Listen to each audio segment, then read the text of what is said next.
কৃষকের ছেলে বিমান আবিষ্কার নিয়ে ব্যস্ত, আর বুয়েট কুয়েট ইউনিভার্সিটির ফলাফল রাজনীতি নিয়ে ব্যস্ত। বাংলাদেশে কত বিশ্ববিদ্যালয়, কত ইউনিভার্সিটি, বুয়েট কুয়েটের মতো কত উচ্চশিক্ষায় শিক্ষিত জায়গা আছে, মেধা অর্জন করে তারপরে এইসব জায়গাতে সুযোগ নেয়, চান্স নেওয়ার পরে বিশেষ করে সরকারি বিশ্ববিদ্যালয় ইউনিভার্সিটিতে তাদের পড়ালেখার যেসব খরচ, এগুলো সরকার বেশিরভাগ বহন করে। লক্ষ লক্ষ কোটি কোটি টাকা ব্যয় করে একটা ইউনিভার্সিটির পিছনে, একটা বিশ্ববিদ্যালয়ের পিছনে গভর্নমেন্টের খরচ হয় এইসব মেধাবীদের পিছনে। এরা মেধা তালিকায় প্রথম হয়, ইউনিভার্সিটি বিশ্ববিদ্যালয় লাইফ শেষ করে। তারপর এরা কি করে? এদের মেধা কোন কাজে লাগায়? এই যে গভর্নমেন্ট এদের পিছিয়ে লক্ষ লক্ষ কোটি কোটি টাকা যে খরচ করলো, এরা এই গভর্নমেন্টের জন্য, বাংলাদেশের জন্য এদের মেধা কি কাজে লাগাইলো? স্বাধীনতা 53 বছর তো তাক দূরের কথা, 100 বছরের ইতিহাসে শুনছেননি বাংলাদেশে বিমান আবিষ্কার করছে। ইউরোপ আমেরিকার মতো দেশে আরো 100-150 বছর আগে বিমান আবিষ্কার হয়েছে, বাংলাদেশে বিমান আবিষ্কার হয়েছে এখন। তাও আবার বুয়েট কুয়েটের ফলাফল না, ইউনিভার্সিটি বিশ্ববিদ্যালয়ের ছেলে না, কৃষকের ছেলে। বুঝছেন নি? তাহলে এতারা উচ্চশিক্ষায় শিক্ষিত হয়েছে, এত হয়েছে, গভর্নমেন্ট হয়েছে, খরচ করে কি লাভ হয়েছে গভর্নমেন্টের? বাংলাদেশের কি উপকারে আইলো? আর অত কৃষকের ফোলা হেতারা হয়েছে, সরকার খরচ করানো হয়েছে। আরো বরঞ্চ কৃষকরা যেখানে ভর্তুকি দেওয়ার কথা, সেখানে কৃষক উল্টা ভর্তুকি দেয়। দ্রব্যমূল্যের দাম আকাশ চুম্বি, অথচ কৃষক দাম পায় না।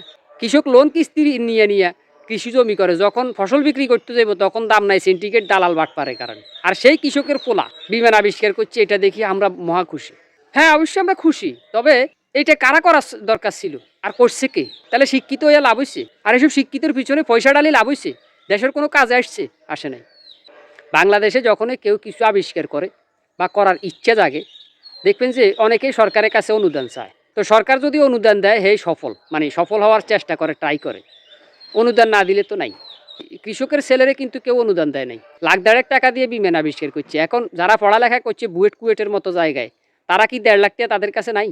তারা কি চাইলে পাইতো না? পাইতো, ওই মনোবল নাই। এই জন্য বলি যে গভর্নমেন্টের উচিত অন্তত কৃষকের দিকে একটু ফোকাস দেওয়া, আর কৃষকের ফোলা মাইয়াগো দিয়ে একটু ফোকাস দেওয়া। তাহলে এদেরকে দিয়ে কিছু হবে। এমপি মন্ত্রীর হোলারা চান্স যায়, কৃষকের হোলাগোলায় চান্স নাই। কৃষক মাথার গাম পায়ে ফেলাই পরিশ্রম করে ছেলেরা একটু পড়ালেখা করানোর জন্য চেষ্টা করতেছে, আর কৃষকের পোলায় কোনো ইউনিভার্সিটি, কোনো বিশ্ববিদ্যালয়ে চান্স পাইতে গেলে পায় না। মামু নাই, টাকা নাই। আর এমপি মন্ত্রীর পোলারা চান্স পায়, পয়সাওয়ালার পোলারা চান্স পায়। ওদের মামুও আছে, টাকা আছে, পাওয়ার আছে। এই দেশে কৃষকের কোনো দাম নাই, কৃষকের পোলারও দাম নাই। অন বিমান আবিষ্কার করছে, দেয় হেতারেলে কত ভিডিও, কত কিছু। কদিন হরে হেতারে ভুলে যাব।